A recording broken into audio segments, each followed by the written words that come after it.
ఇవాళ ఢిల్లీలో జంతర్ మంతర్ దగ్గర 42% బీసీ రిజర్వేషన్ కోసం పెద్ద ఎత్తున పోరాటం చేస్తున్నాం. అదే మన ఆరాటం. ఇది రెండోసారి మన ఈ పోరాటం చేస్తున్నాం. భారతదేశంలో అత్యధిక జనాభా దాంట్లో అత్యధికంగా ఉన్నది మన బీసీ బిడ్డలే. అలాంటి బీసీ బిడ్డలు ఇవాళ నడి రోడ్డు మీదకి వచ్చి మా 42% బీసీ రిజర్వేషన్ చేయండి అని మోడీ గారిని అడుగుతున్నారు. బీజేపీకి సిగ్గుందా అని అడుగుతున్నాను.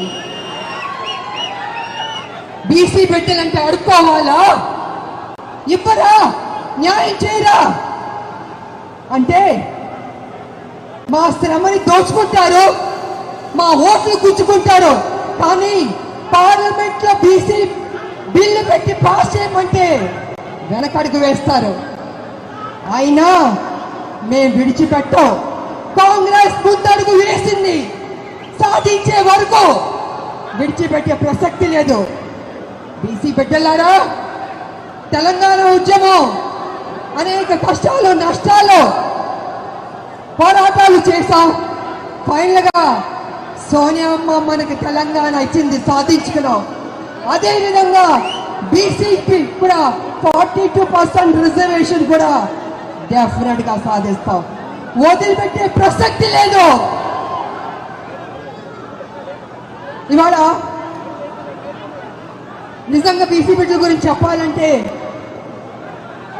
చాలా తక్కువే.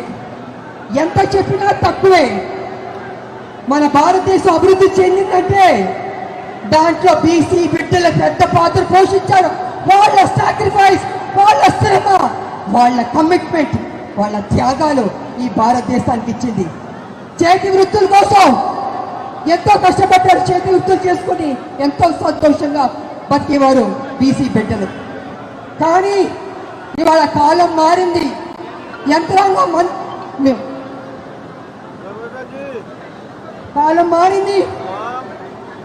మిషన్లు వచ్చేస్తున్నాయి, రోబోలు వచ్చేసింది. రోబోలేమో వంటలు చేస్తుంది, ఆపరేషన్ కూడా చేస్తుంది. అలాగే మిషన్లు వచ్చిన బట్టి ఇవాళ చేతి వృత్తులు కనుమరుగైపోతున్నాయి. మరి చేతి వృత్తులు కనుమరుగైపోతే వాళ్ళు ఏ రకంగా బతుకుతారు, ఏ రకంగా ముందుకెళ్తారు, సమాజంలో ఏ రకంగా పైకి వస్తారు? కాబట్టి రాహుల్ గాంధీ గారు జోడో యాత్రలో అనేక రాష్ట్రాల్లో ప్రజల్ని చూశారు, కలిశారు, మాట్లాడారు, వాళ్ళ సమస్యలు తెలుసుకున్నారు. ఆ తర్వాత ఒక నిర్ణయానికి వచ్చారు. కోలాగానా చెయ్యాలి అనుకున్నారు. తెలంగాణలో ఉన్న మన కాంగ్రెస్ ప్రభుత్వానికి, మన ముఖ్యమంత్రి గారికి కోలాగానా చెయ్యండి అన్నారు. అదేవిధంగా మన కాంగ్రెస్ ప్రభుత్వం సర్వే చేసింది, పద్ధతిగా కోలాగానా చేసి అపోజిషన్లో ఉన్న అన్ని పార్టీల్ని సలహాలు తీసుకుంది, సూచనలు తీసుకుని ఆమోదం తెలిపింది. అన్ని చేశారు పక్కడబందీగా. ఆ తర్వాత గవర్నర్కి పంపించారు, కేంద్రానికి పంపించారు. ఫైనల్ గా రాష్ట్రపతి గారి దగ్గరికి వెళ్ళాలి ఆమోద ముద్ర పొందాలి. ఈ రకంగా ఒక ప్రవర్తన. కానీ ఇవాళ బీజేపీ వెనక అడుగు వేస్తుంది, మెలికలు తిప్పుతుంది. నేను బీజేపీని, మోడీ గారిని ఒక విషయం అడగదలుచుకున్నాను. మోడీ గారు ఆ మధ్య జమినీ ఎన్నికలు చేద్దామని చెప్పారు. కానీ అపోజిషన్ వాళ్ళు జమినీ ఎన్నికలు చేయకూడదని భారతదేశంలో ఉన్న అపోజిషన్ లీడర్లు అందరూ పార్టీలు చెప్పారు.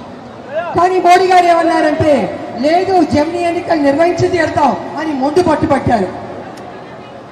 మరి మోడీ గారు జమినీ ఎన్నికలకి మీరు చూపించే శ్రద్ధ కొంచెం మా 42% బీసీ రిజర్వేషన్ కూడా చూపిస్తే బీసీలకి న్యాయం చేసేవాడు అవుతారు కదా అని నేను మోడీ గారిని అడుగుతున్నాను. ఇది కాకుండా మళ్ళీ ఒక మెలిగి పెడుతున్నారు. ఏంటంటే పార్లమెంట్లో ఒకవేళ బీసీ బిల్లు 42% బీసీ బిల్లు తీసుకొచ్చి ఆమోదం పొందితే న్యాయపరమైన చిక్కులు వస్తాయని అంటున్నారు. నిజంగా న్యాయపరమైన చిక్కులు ఉంటే మరి ఈ బీసీ రిజర్వేషన్ ఎలా అమలు చేశారు మోడీ గారు నేను అడుగుతున్నా. నేను అది అమలు చేసినప్పుడు 42% బీసీ రిజర్వేషన్ ఎందుకు చేయలేరు అంటే మీకు చిత్తశుద్ధి లేదు, చెయ్యాలని లేదు.